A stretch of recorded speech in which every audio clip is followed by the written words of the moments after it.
One of the most iconic stories from the tales of King Arthur is that of a young Arthur single-handedly pulling a sword out of a stone. It was a feat that revealed him to be the one true king of Britain.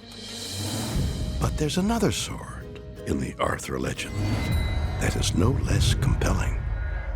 There are two swords in the Arthur story. One comes out of that stone, and later he gets his sword as a gift from the Lady of the Lake. This is the goddess of the lake, and her arm comes up out of the water holding a sword.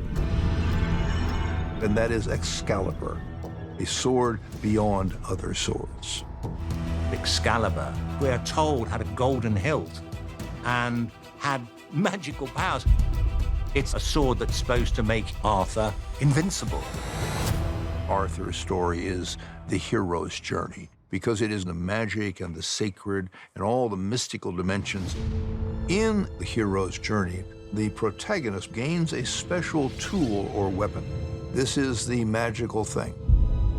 It will be just the thing you needed, although you might not know it at the time. And then the moment will arise and you see exactly why you have it. According to legend, King Arthur used Excalibur to win many battles and unite Britain under his leadership.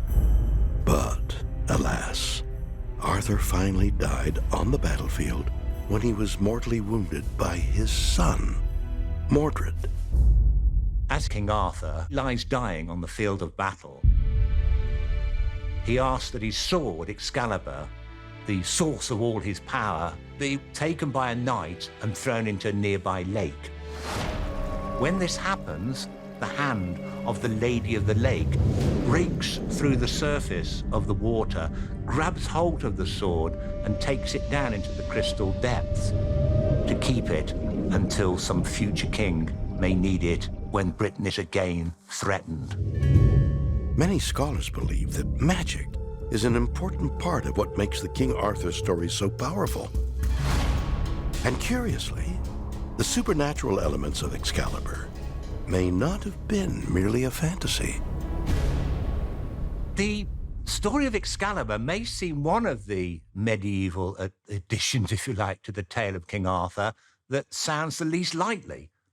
But in fact, the story of Excalibur and the knight throwing it to the Lady of the Lake could be based on historical events.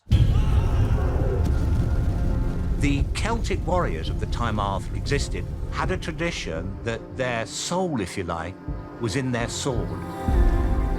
And at their funerals, their swords were often thrown into a sacred lake or pool as an offering to a water goddess.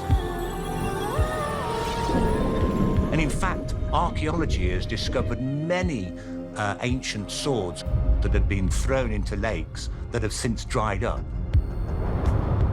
So the story of the Lady of the Lake, this strange nymph-like woman that takes the sword, could have originated with the tradition of casting a warrior's sword as an offering to a water goddess.